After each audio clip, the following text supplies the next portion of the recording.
Oh, we live. Yes, we are live, man. What's up, y'all? It's Antoine Smalls, Financial Blueprint, man. I'm happy to be back live on YouTube. As we get back in it when it comes to the stock market, we got a lot of stuff to talk about today. And what I got for y'all today is some great opportunities to buy in the stock market today. Some companies that can easily give you a 30 to 40% return on your investment this year in 2026. I got some of that for you guys later. We're going to talk all things crypto today, as well as investing into international stocks versus United States, right? So before we get started, hit the like button, subscribe to the channel, share this content with someone who needs to hear it. Let's get started with the ADP jobless claim that happened earlier today, yesterday time frame. And let's talk about the jobless employment situation that we got going on in the United States.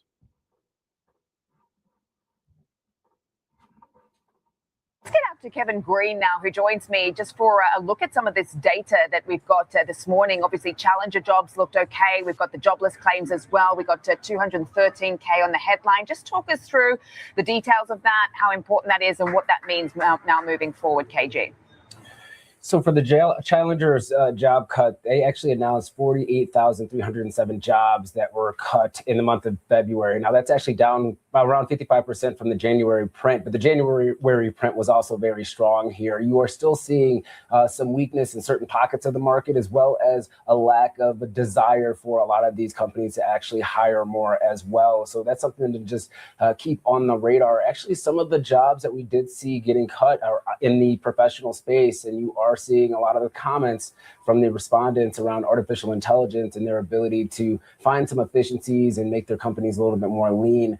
So from the challenger standpoint, which is a very volatile number on a month-over-month basis, it does signify that we are seeing a little bit of a deceleration in these job cuts. But if you're looking at the initial claims, they were actually better than the street's expectations, coming in at 213,000. Street was looking for 215,000. Now, continuing claims did actually inch up here a tad bit. So if you are seeing some individuals that are on insurance claims at this point in time, it might take them a little bit longer for them to actually find a new job here. So from the economic data standpoint, everything actually looked for the most part okay.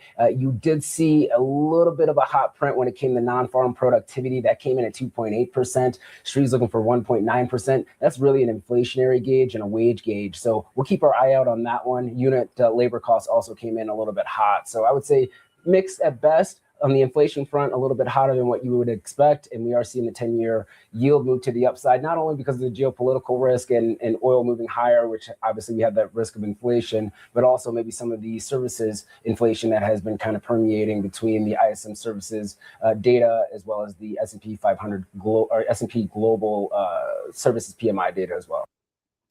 All right, so let's talk about jobless claims real quick, right?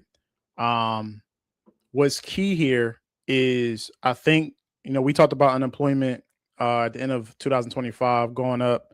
I think it went as high as a 4.5, 4.6%. And what we're seeing artificial intelligence impact the job market at a significant rate, and it's only getting worse depending on how you look at it.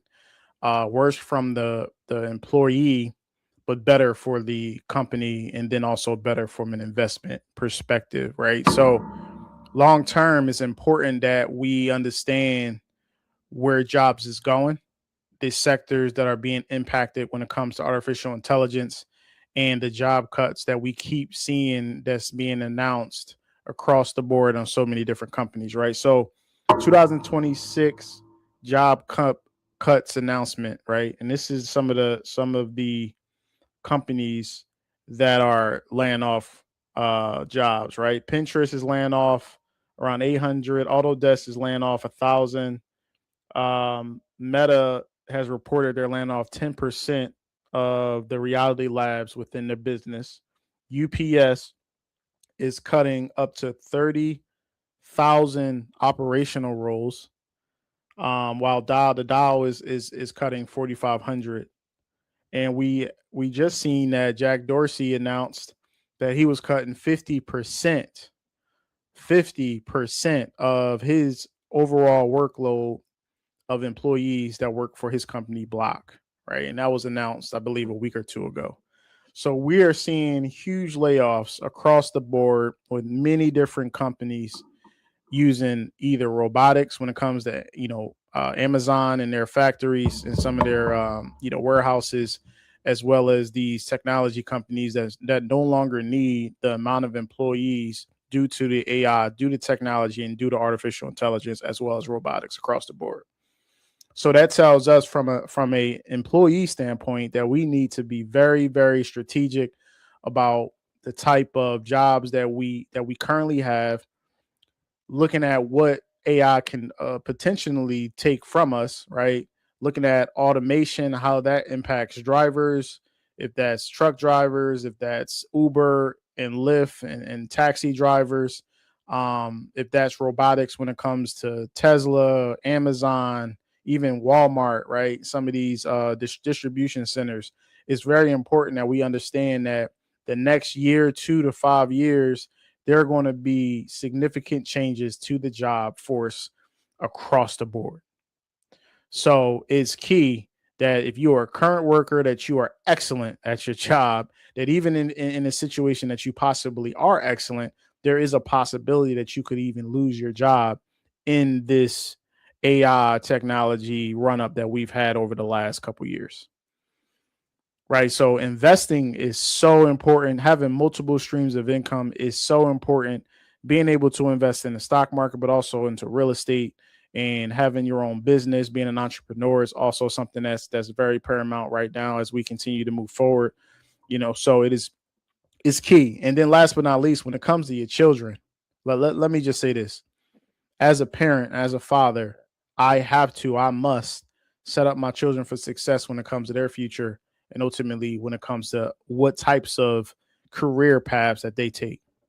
It's key. I know that sometimes we talk about, in certain communities, no, we don't want to dictate. We don't want to, push them in certain fields. Listen, no, you have to look at the job structure of things, look at the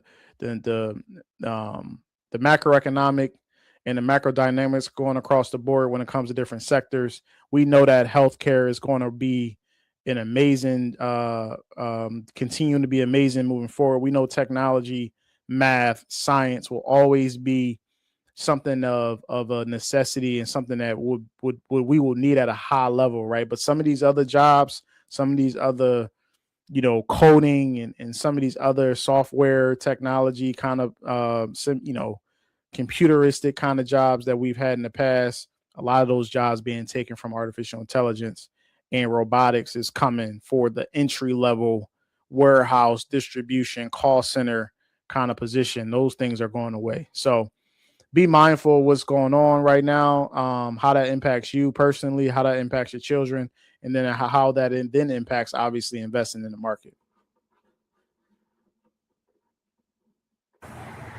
Okay, something to consider. Obviously, we've seen that backing out of rate cuts this year off the back of the renewed tension over in the Middle East as well. How does that all set us up for tomorrow's jobs report, KG?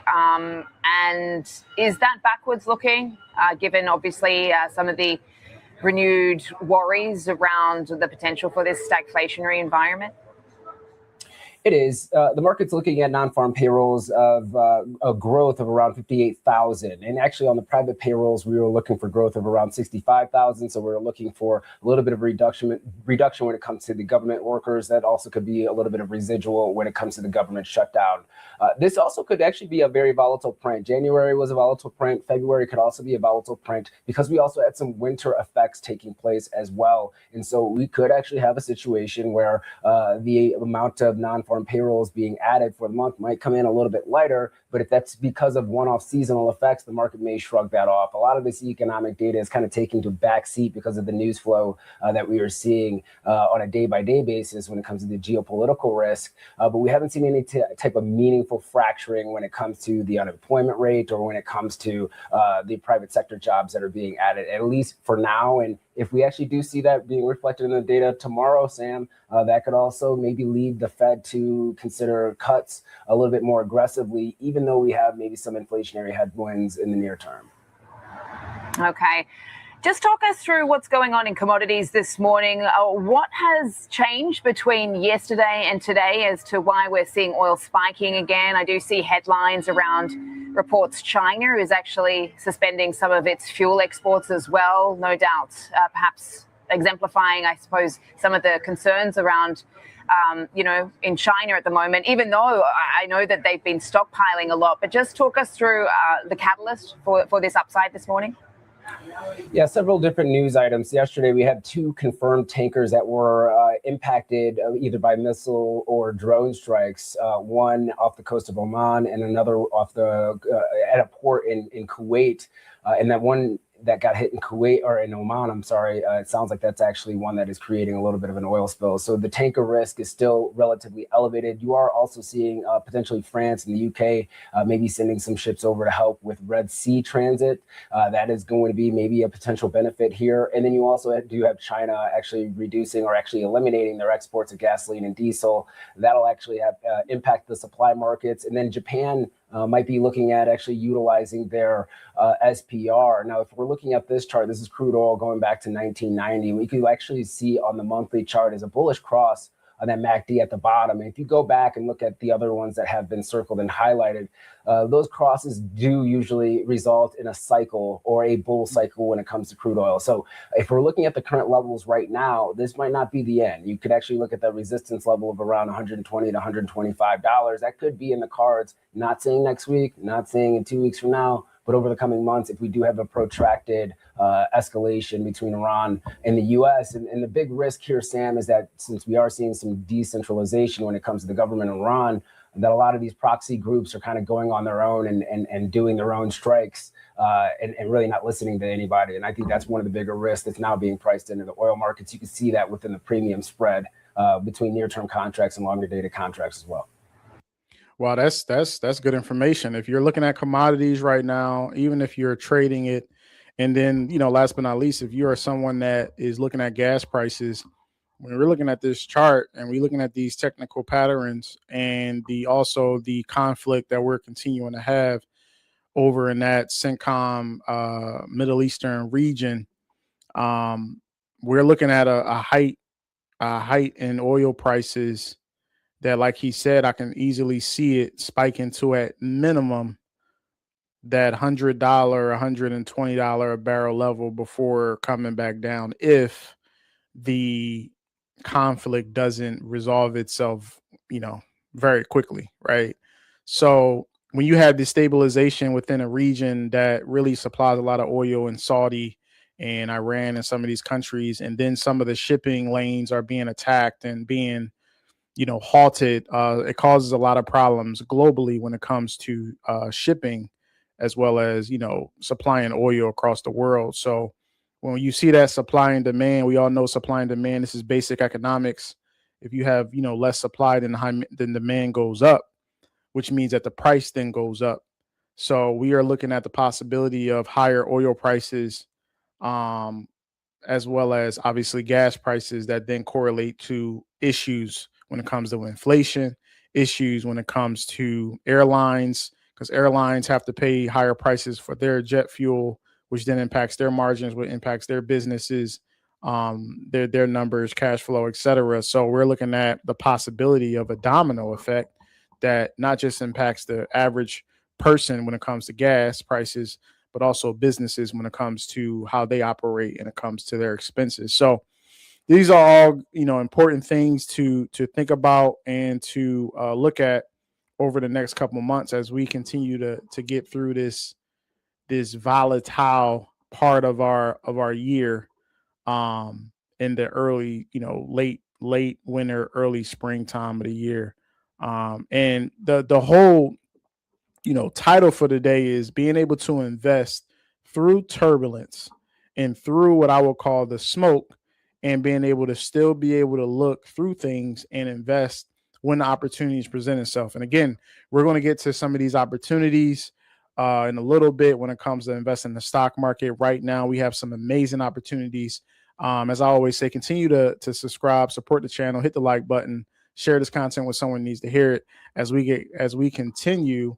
Now we're going to discuss how investors are, starting to invest outside the United States. They're looking at other opportunities internationally, and how that is now playing out across the board. And let me just say before we get started that, earlier this year, I did, made some adjustments to my 401k, my allocations, and how I contribute to my 401k. The money is now being spread a little bit into international stocks, international markets. International markets actually outperformed the United States market for the year 2025. And there are some opportunities outside the United States, specific opportunities, not a broad opportunity, but specific areas, specific industries are doing really well. So we have this report from CNBC that basically states that investors are looking at other opportunities outside the United States to invest in. International equities outpaced U.S. equities in 2025, reversing the U.S. market's long-standing dominance. The S&P 500 returned nearly 18%, whereas developed international markets gained 32%, and emerging markets posted 34%. And it looks like this trend will continue to 2026 and beyond. Investors are taking note and have increased their exposure to global markets. I'm a markets and investing reporter for CNBC, and I've been following trends in both domestic and global markets. So let's take a look at this chart real quick. Let's take a look at this chart where she states the percentages for 2025, right? Now, sure, pro US investors, and again, I'm not against US investment. Obviously, the majority of my investment is within the United States, but the numbers show that in year 2025, there was a significant, and I'll repeat, a significant difference when it comes to, how much you made if you invest in the S&P 500 versus some of the other international opportunities out there. And as you can see, we got an 18% rate for the returns for, United States S&P 500, which again is great. It's a great return. 18% is a really, really good return. You also see the differences when it comes to the 32%, as well as the emerging markets of the 34%. That gave you a significant, we're almost talking about double the profits in some of these international plays. So this is also, again, something important to look at as the other nations around the world continue to build up their infrastructures, their technology, their AI plays. India, Japan, China, etc.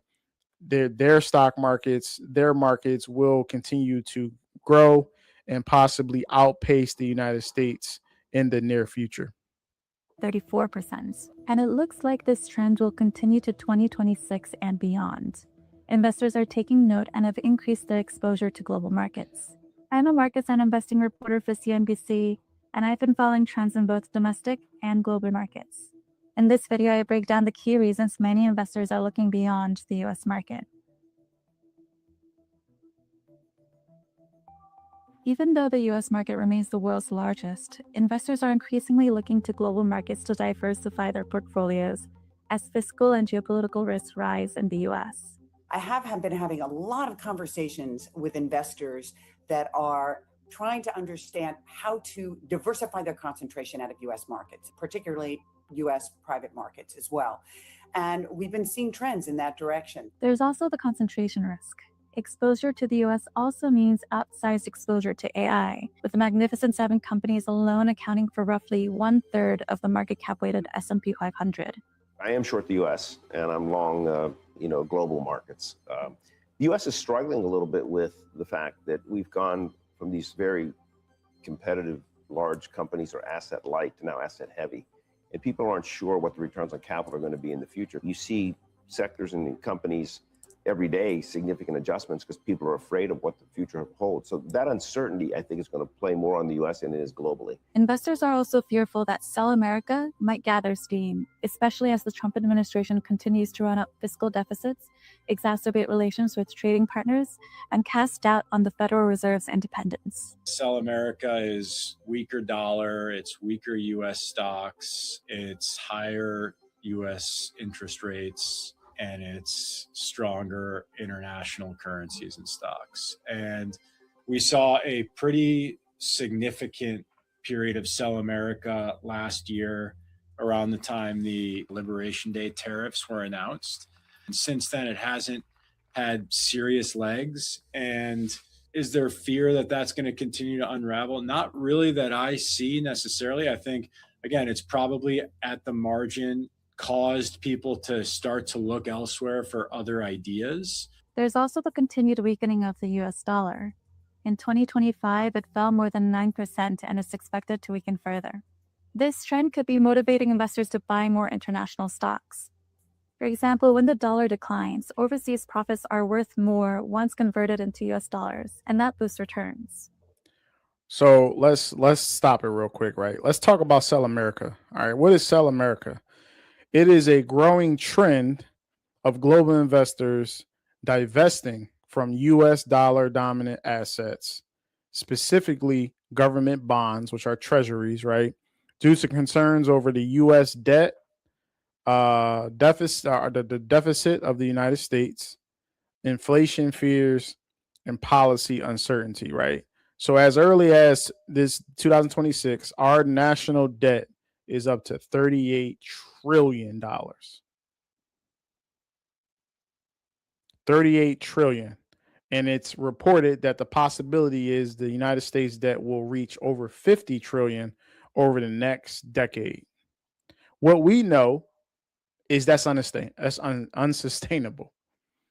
We cannot be in debt of over 30 plus, 40 plus, 50 trillion dollars and think that at some point there is going to be a moment where something happens and it will cause significant damage when it comes to the United States stock market. It's inevitable. The continued prop up of the market, if that's the Fed putting money into the market, if that's manipulation when it comes to news, etc., like the reports, the job reports, the inflation reports, I don't know. But what I do know is what's unsustainable is the debt number for the United States across the board, right? So you have people that are starting to take the money out of the treasuries, of the bonds, which then causes a weaker dollar, which then helps the international markets when it comes to their investments if people invest into those countries, right? So this is something that we need to pay attention to. Again, this is all about investing. This is all about making money for yourself and for your family, your children long term.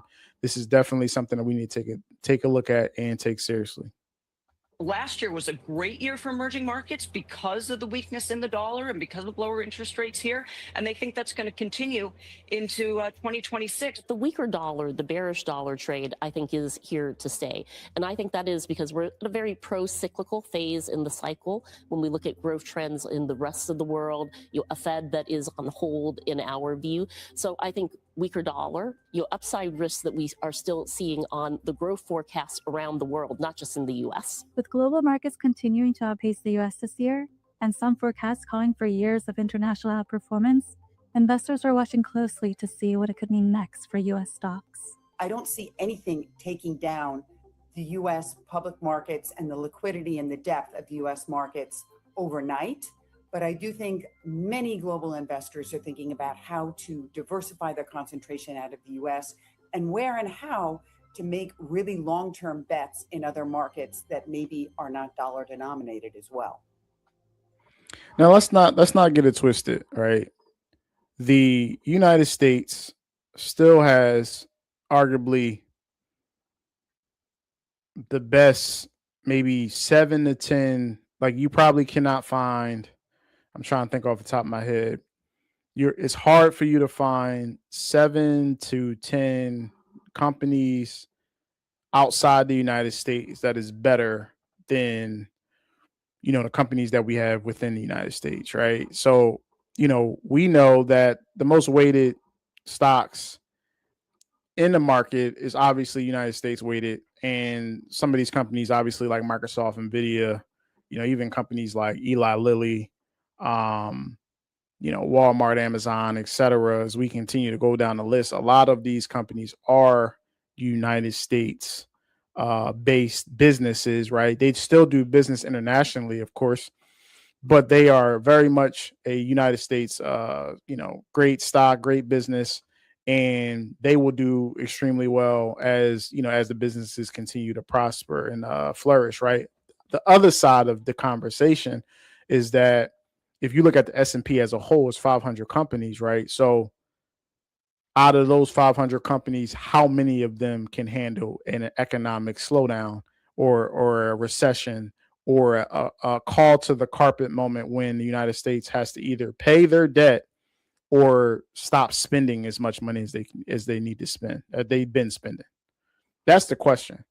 If you don't have a lot of companies that are really, really good running businesses that can operate in a less a higher interest rate environment, or an environment in which spending isn't at an extremely high level, then that's where the crash comes, and that's where the significant issues come when it comes to the United States stock market as a whole. So if you are looking at opportunities outside of the United States, this is a good time to do so. Some of your long-term 401k, Roth IRAs, the different retirement accounts that you do have, you're looking long-term, 20, 30 years out, it is a good opportunity. At least put 10 to 20% into international markets. I don't see an issue with that at all. I actually have done that with my 401k and will continue to do that until I see a significant change in the stock market, in which I would then put, the majority of the money back into the US stock market. All right. So we're transitioning to crypto. We have seen cryptos, Bitcoin drop all the way down, I believe, to 60,000 about a month ago. And we are seeing it start to recover a little bit over that $70,000 mark. So let's go into the crypto space. Let's talk all things crypto and let's get into it. This week, cryptocurrencies recover after some volatility following the U.S. and Israel's attacks on Iran. President Trump pushes to get crypto market structure legislation passed into law. And Pantera Capital's Cosmo Jiang breaks down why crypto prices are rising despite volatility on Wall Street. Welcome to CNBC's Crypto World. I'm Mackenzie Sigalos. Major cryptocurrencies are in the green over the last week, even after U.S. and Israel's attack on Iran over the weekend. By noon Eastern, Bitcoin crossed the 70K threshold and was trading at $73,317. Crypto markets largely recovered after a plunge in the immediate aftermath of the attack Saturday morning. Prices jumped on Tuesday and are heading even higher Wednesday morning. Now, for the week, Bitcoin was up more than 6%, ETH by about 3.5%, and Solana by more than 2%, all outperforming broader markets. Now, in that same period of time, the S&P 500 index shed around 1%. Also looking at crypto exchange Coinbase. At the moment, shares popped around 15% as of midday after President Trump last night expressed support for passing market structure legislation. But more on that later. To learn more about crypto's reaction to the conflict in the Middle East and what other factors could be driving prices, I spoke with Cosmo Jiang, general partner of Pantera Capital. So crypto prices are making major moves to the upside in recent days. And just this morning, you had Bitcoin top $73,000 for the first time in about a month.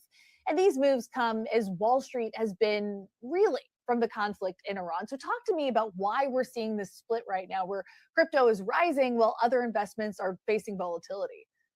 Well, look, we really have to think about where digital assets were over the last few months, right? Clearly, we've gotten to a point after the October sell-off and over the last few months that we're at a very oversold position now versus a long-term trend and versus what are really good underlying fundamentals.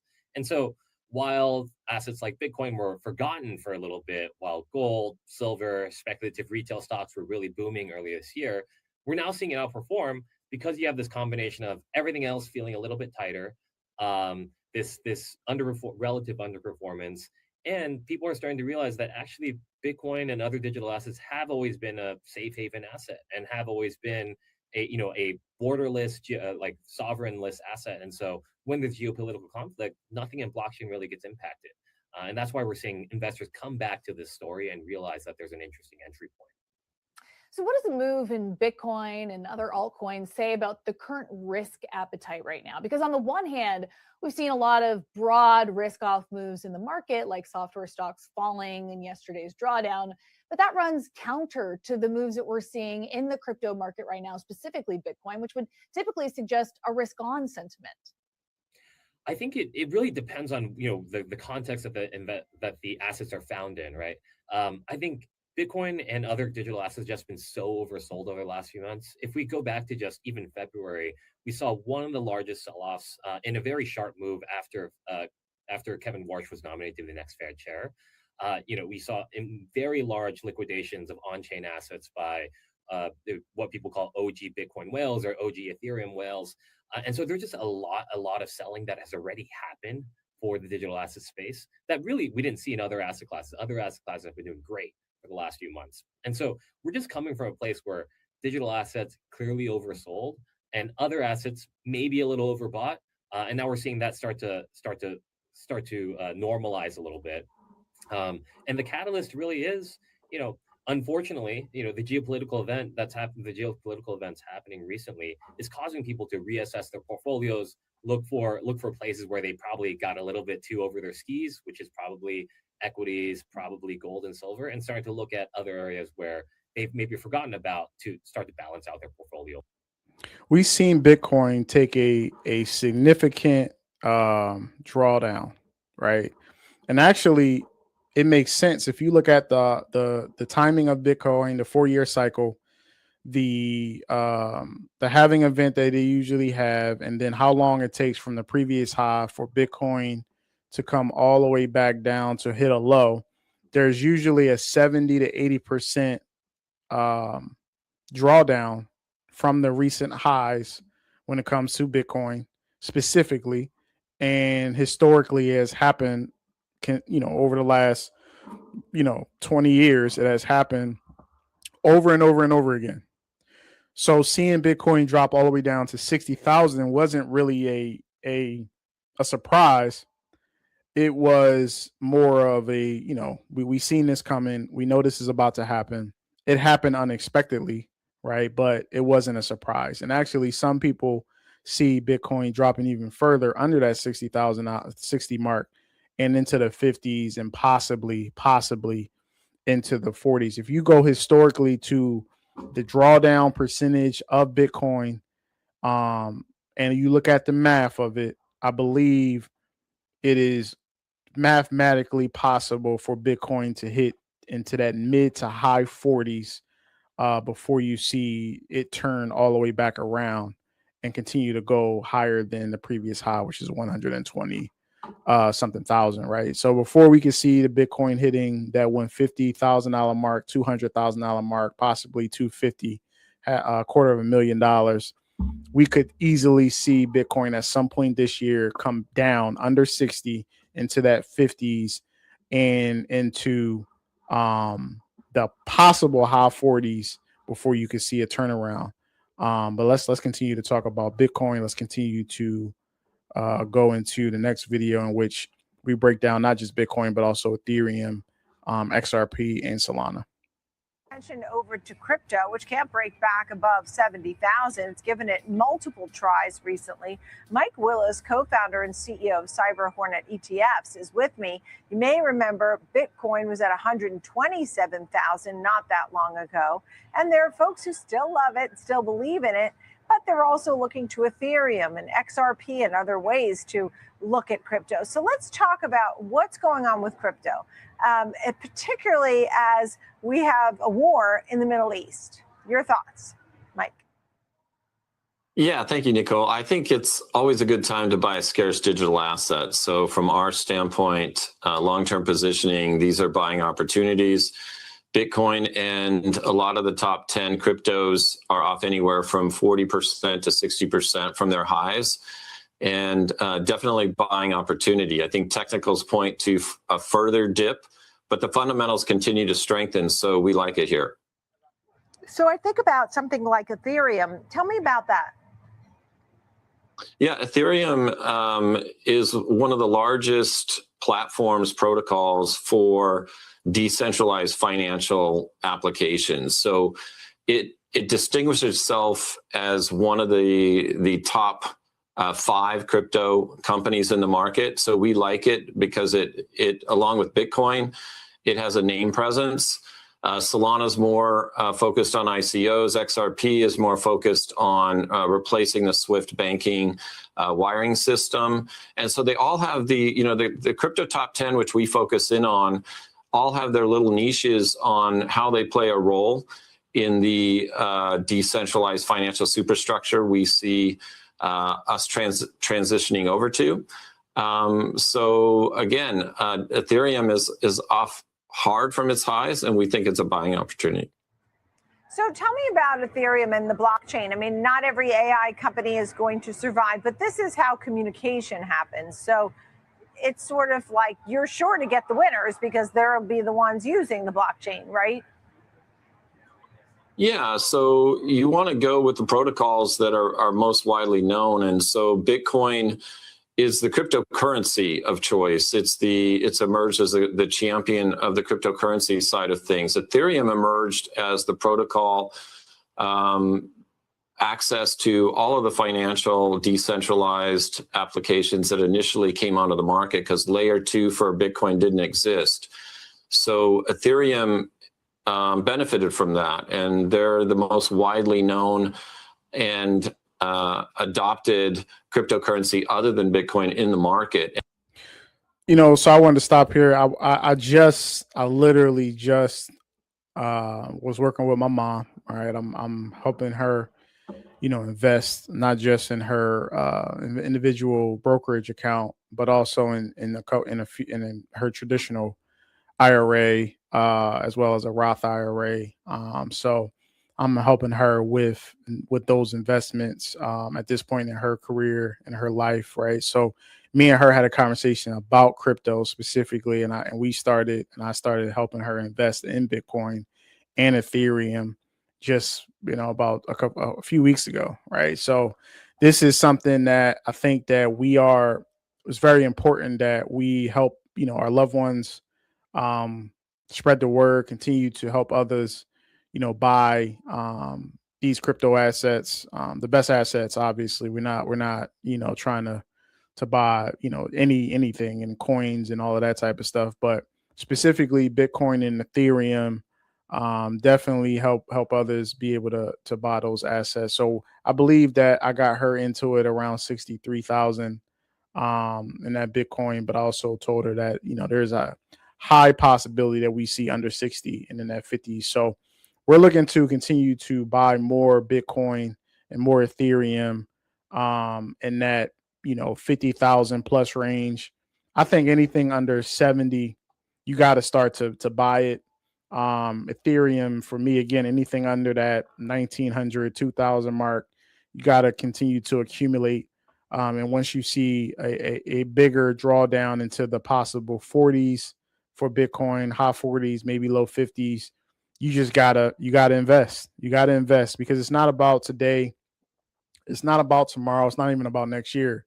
It's really about 5 years from now, 10 years from now.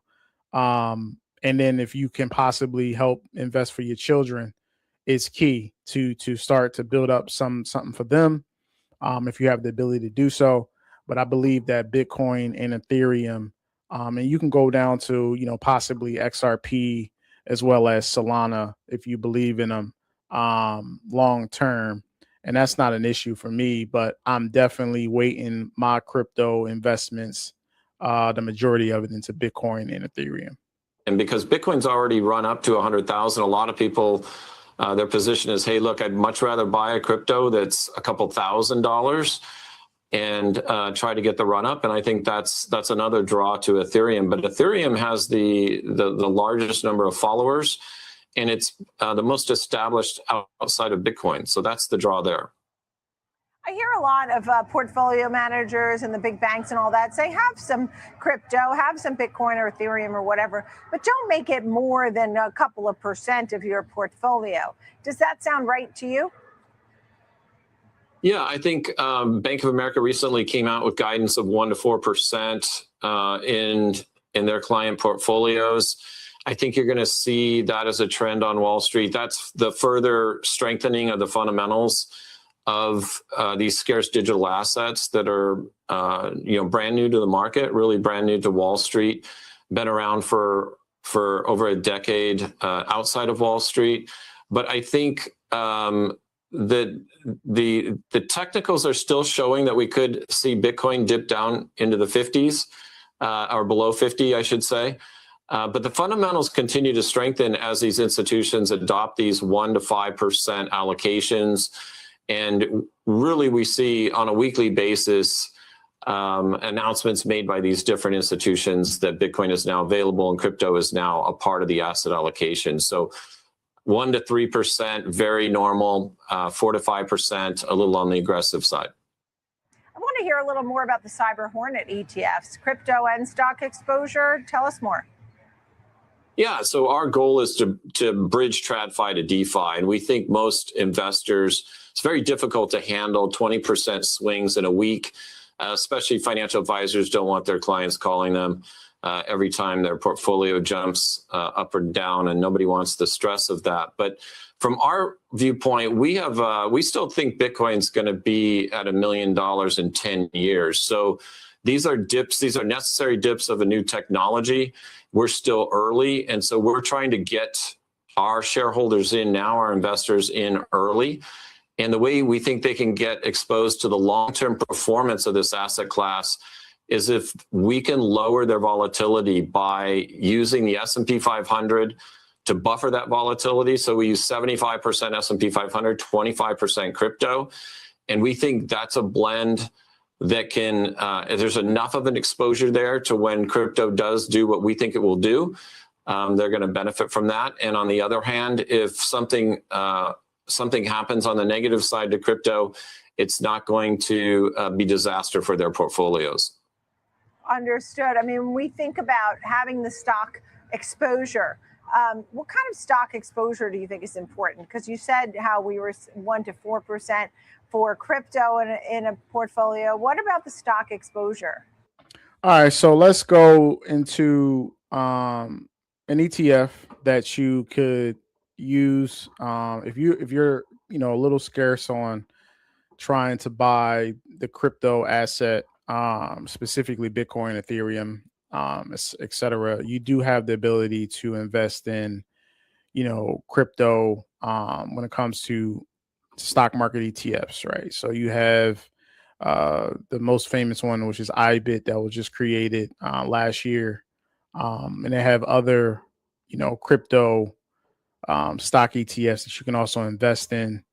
Do your research. Obviously, it's all about making good investment decisions. If I say invest in every asset class that you could possibly invest in, not just crypto, but also stocks, as well as ETFs, as well as real estate, entrepreneurship. If you can get into the commodity space and invest in gold and silver and those commodities, we know that those commodities have been going crazy over the last 2 years, and we have copper and some of these other commodities that have been doing really well. So in being an asset investor is so important that we take advantage of any and all opportunities, right? And we're about to get into the opportunities that I see currently in the market. Again, man, hit the like button, subscribe to the channel as we continue to move forward. Share this content when someone needs to hear it. I love the support, love the game that you guys are helping me give out and supporting me in this, right? So we have right now some opportunities in the market when it comes to some of our software names in the stock market. Let's go and talk to Schwab, which they break down some of these opportunities. Tech, because we know the SaaS apocalypse, but if you look at the IGV today, and it's been a tough day on Wall Street, you still have some down arrows, it's actually higher. John Freeman, co-founder and senior analyst at Ravenswood Partners, and Scott Kessler, TMT sector analyst at ThirdBridge, are both with me. John, what do you make of the bounce back that we're seeing in software? A little bit of a gain here. I know it's been beaten down. You remember what Mark Benioff from Salesforce was saying, look, I've seen SaaS apocalypse before, and sort of playing it down.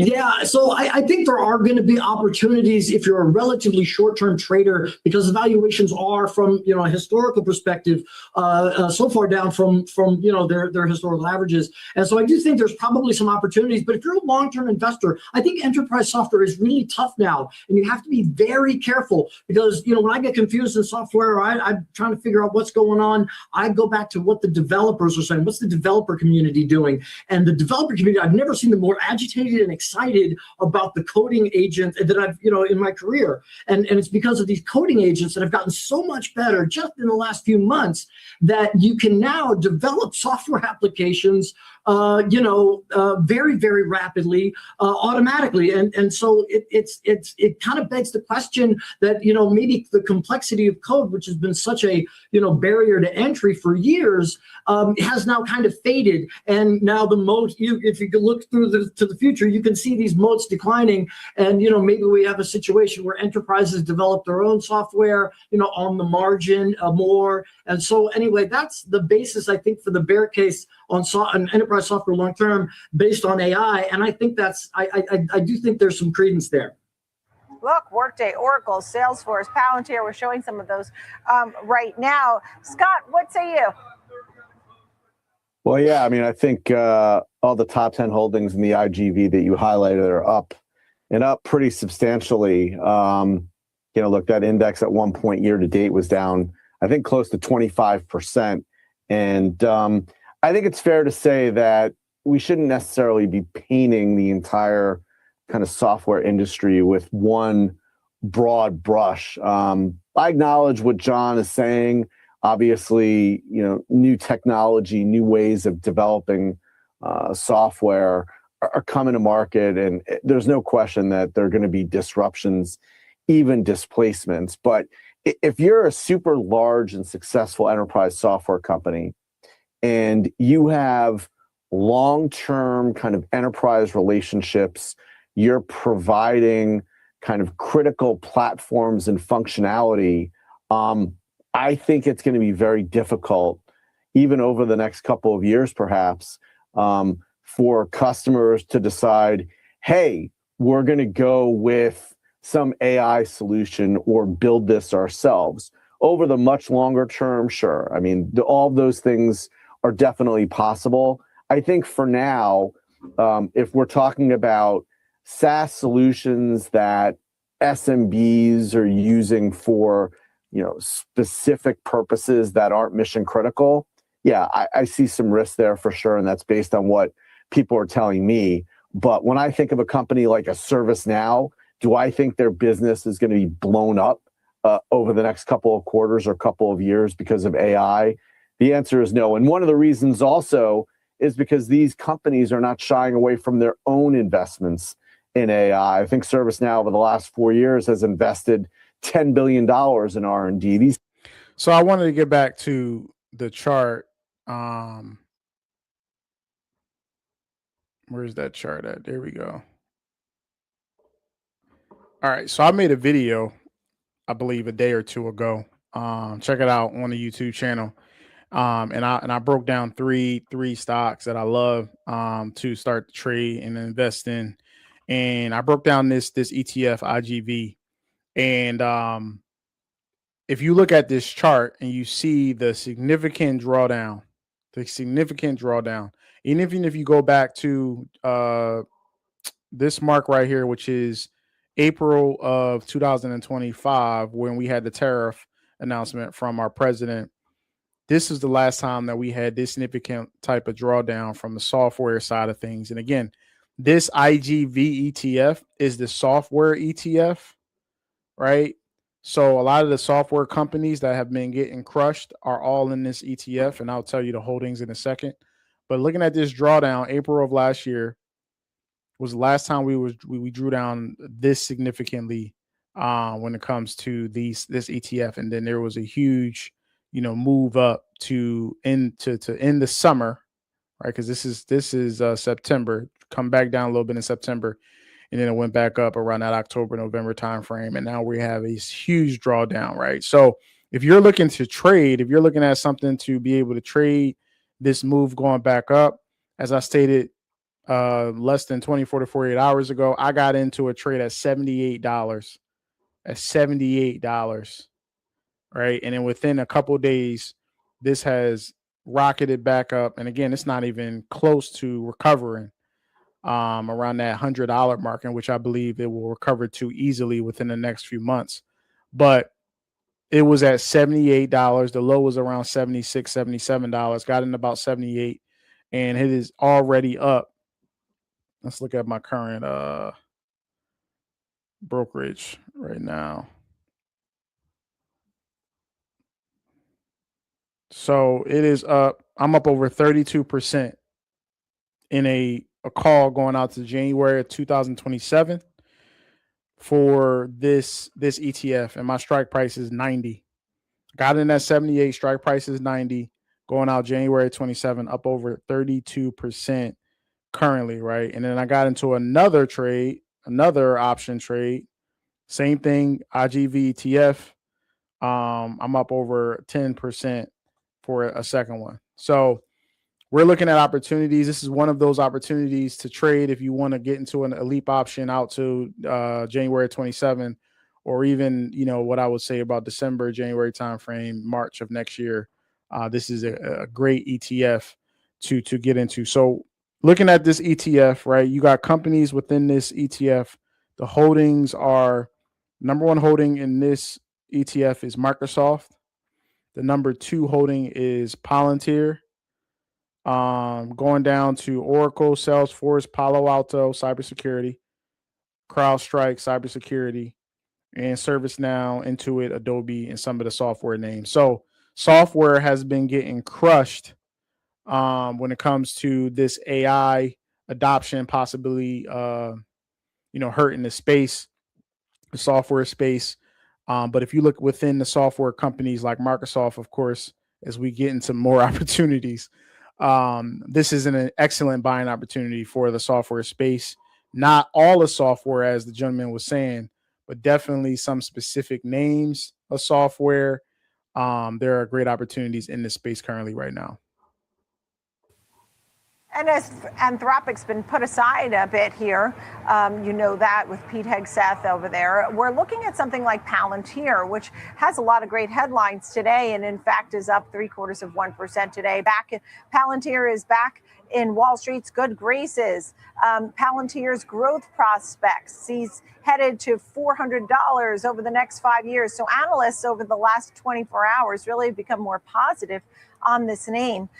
John, what names do you like the best that you think are the most competitive, maybe with a moat, maybe your favorites?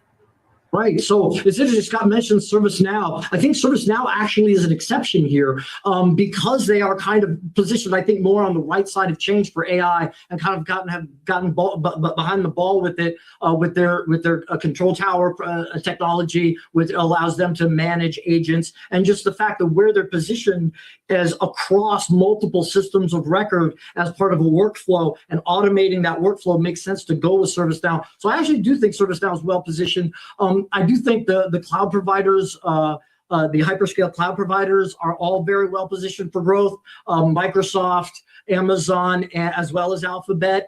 And I think semi-cap equipment is still has a lot more to go, particularly ASML and Lam Research, as they take more of the economics of this overall pie as it gets bigger, because they have such a strong chokehold on the overall supply chain. So I think those places are kind of interesting. Scott, quickly, your favorites. I mean, I mentioned ServiceNow. I think that's a name that people, there's the, aphorism, throwing out the baby with the bathwater. That strikes me as a name that fundamentally is pretty sound. I'll take the other side of that question, though, Nicole, and say, look, there are some bellwether names that we've heard consistently have some work to do when it comes to AI, whether it's a competitive threat or in terms of their own investments. I would point to Adobe and Salesforce as ones that people do have legitimate concerns about. So they need some work. Good to see both. I would agree 1,000%. I do not believe that all of the software names will recover. I don't believe that all of the software names will do, extremely well when it comes to the recovery after this drawdown. But Going to the stocks that I love, as I repeated, if you want to make a trade today, I think that trading to the upside of the ETF IGV is extremely intelligent and extremely smart, right? Because again, if you love Microsoft, and I'm about to get to that, but if you love Microsoft, which is the most weighted company in the ETF, you got to love the ETF. Now, sure, does the ETF have other stocks that is weighted in? But yes, but the most weighted by far in the ETF is Microsoft. So that's the first thing. Secondly, Microsoft. Microsoft is currently trading at around $400 a share. It's been moving up a little bit today. See where it currently is 409. It been hovering in that 407 to 409 range basically the whole day, right?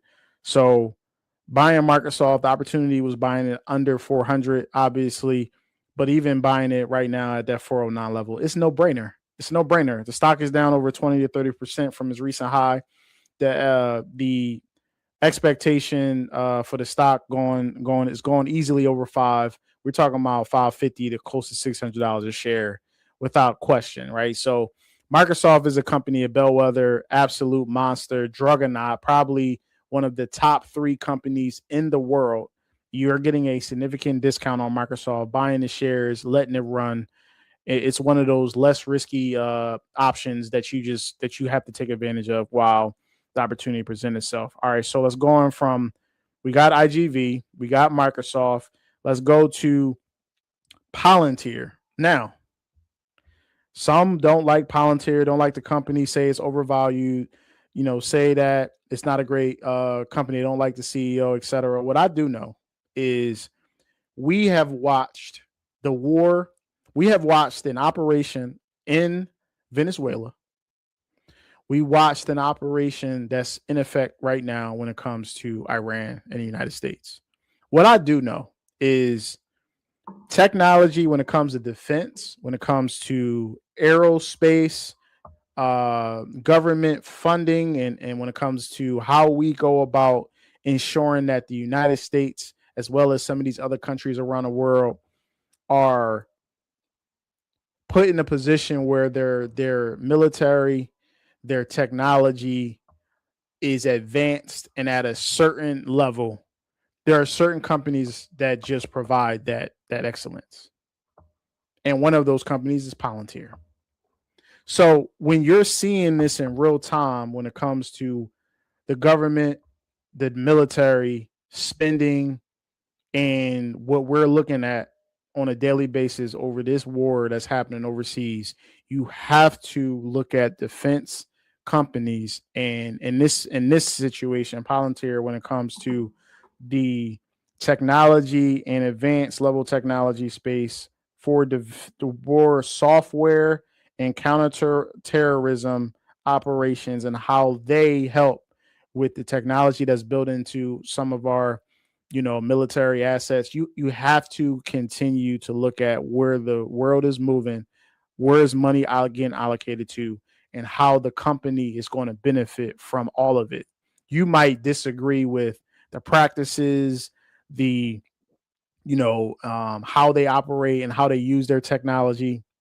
That's a different conversation. But I'm only specifically talking about the business and how they will continue to prosper and do well, right? So Palantir, again, you had a huge dip down from the 207 52-week high all the way down to 126, in which I bought shares of Palantir in the 130s after that huge dip, and we are up over 15% in the portfolio just in the last couple of days, because the recovery for Palantir has been significant over the last few days. So Palantir, again, another stock that got hit hard when it comes to this software AI conversation over the last month, is another great opportunity right now, right? So we talked about IGV, we talked about Microsoft, we are talking currently about Palantir, and I'm gonna keep going. I got some more for y'all, right? But before we continue, hit the like button, subscribe to the channel. I mean, I'm giving out the best game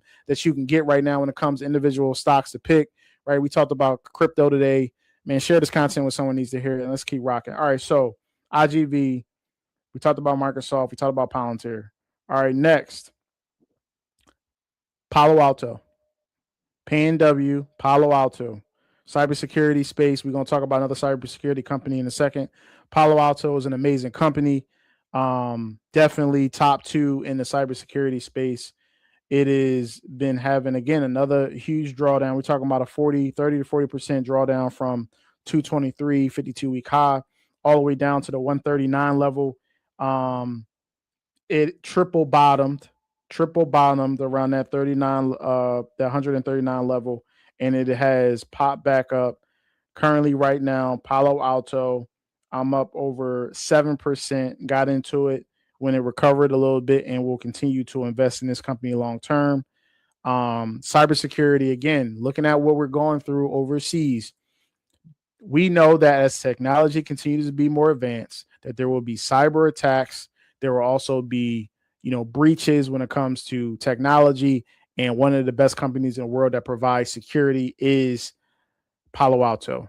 All right. So Palo Alto is another great name to invest in right now, to buy it right now in the 160s, low 160s, 150s is an amazing buying opportunity if you have not invested, but also if you want to draw down on the stock. Right. Next, we're going to keep rocking.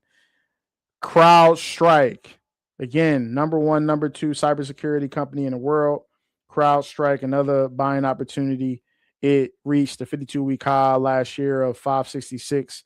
It dipped all the way down to 342. Again, I'm going to repeat this. 566 came all the way down to $342 a share. It has recovered a little bit over the last few days.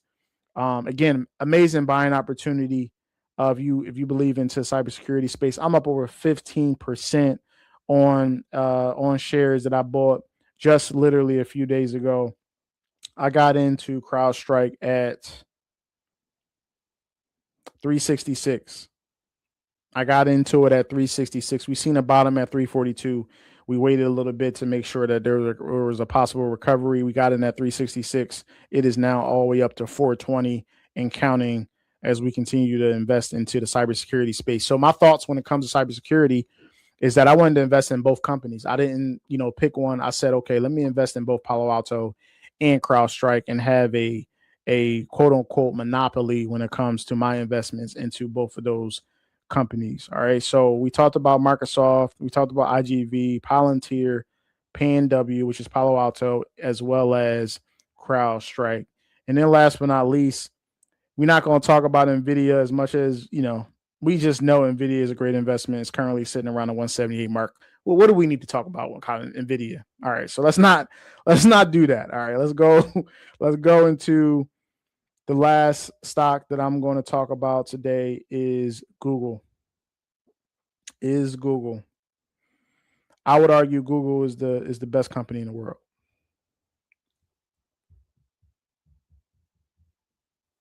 I would argue Google is the best company in the world. All right, so let's look at Google. Google's 52-week high is 349. It is down under $300 a share. And as I sit here looking at it, I might go buy some more shares. It is under $300 a share, sitting at $299 as the market continues to rock out. And when it comes to cloud, YouTube, Gemini, Waymo, search, they killing the game. We haven't even started talking about quantum computing. We haven't talked about the quantum chip that they have, right? They got so many businesses that's moving in an amazing direction. YouTube is the most watched daily platform in the world, right? Automation when it comes to self-driving cars. They starting to build them out all across the United States, test them out. They got issues, but they testing them out all across the US.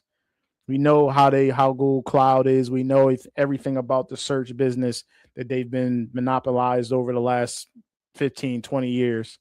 It ain't slowing down. We know the Gemini AI platform is arguably the best in the world. We know that Apple just had a deal with Google to put Gemini on the Apple on the Apple software, and to build out the space to where now Google now is doing business with Apple. Come on, what we talking about?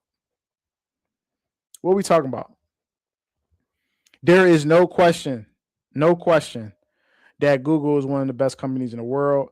It did run up like crazy last year. I believe Google went from 140, insane. Google went from 140 all the way to 349 within 1 year. So we've had a little bit of a pullback. Sure, we usually want to see a little bit more of a pullback, and we may continue to see some volatility going into the end of this month into April. But if you're getting Google under $300 a share, I believe that is a win. And this isn't a great opportunity as it continues to possibly come down a little bit more. Continue to invest. As I always say, it's always about investing through the smoke, through the turmoil. You have to learn how to invest in the midst of fear. Right? The thing that I try to do is I try to cut off the noise. Right? I sit in front of my computer, I look at the charts, I see what the chart is telling me. I'm looking at the percentage drawdowns, the rules that I personally have when it comes to my investments, how I like to trade options when it comes to leaps going out 9, 12, 15 months, and possibly 2 years in certain situations, how I can take advantage of the opportunities in different sectors and different plays that we have at particular times of the year. And then most importantly, anything else, executing at the highest level. Stop listening to the noise, listening to the fear, the crash is about to happen. Woe is me. Just separate yourself from all of that and only focus on the rules that you have for your investing journey, and executing at the highest level, man. Shout out to my guy Ian Dunlap with a master investor when it comes to Red Panda. Join Red Panda if you got access to it. Amazing ability to look at stock prices and buying prices. And also my guys at EYO, when it comes to EYO University, it's an amazing platform. Again, I'm always going to support the people that tapped into me, that helps me learn the things that I can learn, to even be able to get on this platform and provide any level of expertise, any level of information, right? So as we continue to move forward, not just on this channel, but also in the future of our investing journey, as I always say, invest. Look at the opportunities that you have in the market. Take advantage of every moment that you possibly can take advantage of. Understand that the stock market drawdowns of 10% is usually once a year, right? Stock market drawdowns of over 20% usually happens once every 3 to 4 years, right? So when those drawdowns happen, when we see dips of 30 to 40% in great companies, I'm not talking about low penny stocks. I'm talking about great companies. You have to deploy capital at the highest level and allow those runs of 6 months to 9 months to make you a lot of money so that you can then do the things that you need to do in your life, man. Right. I just want to end with this book of the day. I want to go to The Way of the Superior Man right here. Amazing book to read. If you haven't tapped into it, tap into it. If you're a man, tap into that book, The Way of a Superior Man. I love you guys. I appreciate y'all. Continue to rock with my channel. Continue to tap in with me. Leave me a comment. Subscribe to the channel. Hit the like button. I'm out. I love you guys, man. Antoine Smalls, Financial Blueprint. Peace.